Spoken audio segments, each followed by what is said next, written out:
काम करने वाले कारोबारियों को समझ में नहीं आ रहा है कि अंततः क्या होगा जीएसटी का।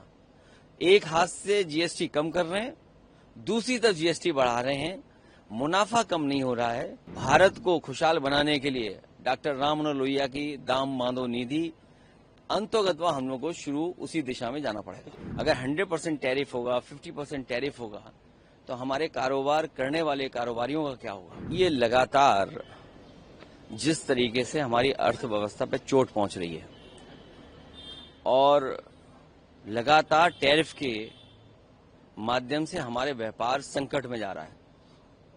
जितना संकट और परेशानियां पैदा हो रही हैं, उतना भारतीय जनता पार्टी की विदेश नीति असफल दिखाई दे रही है। ये उनकी असफलता है जिसके कारण हमारे उद्योग, कारोबार और अंतोगत्वा हमारे भारत को फेस करना पड़ रहा है।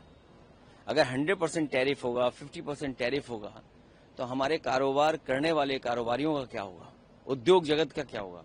अभी हाल ही में हम लोगों ने देखा कि उत्तर प्रदेश में ट्रेड फेयर हुआ, इन्वेस्टमेंट के लिए प्रयास किया गया कि इन्वेस्टमेंट आए उत्तर प्रदेश में। ये प्रयास तो पहले दिन से शुरू होने चाहिए थे।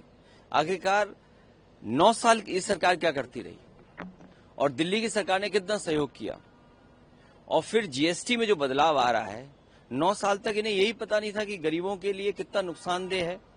और जिस तरह का जीएसटी लागू हुआ है, बहुत सारे व्यापारी, बहुत से काम करने वाले कारोबारियों को समझ में नहीं आ रहा है कि अंततः क्या होगा जीएसटी का।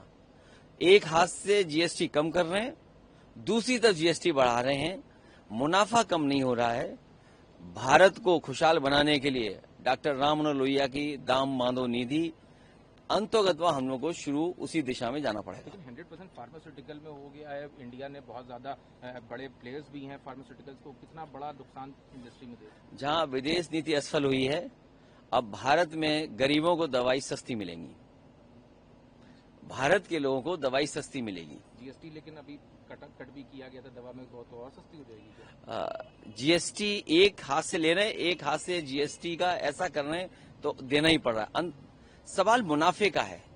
जब तक मुनाफा कम नहीं होगा तब तक महंगाई कम नहीं होगी। आप जीएसटी एक तरफ से कम कर रहे हो, दूसरी तरफ जीएसटी बढ़ा रहे हैं आप।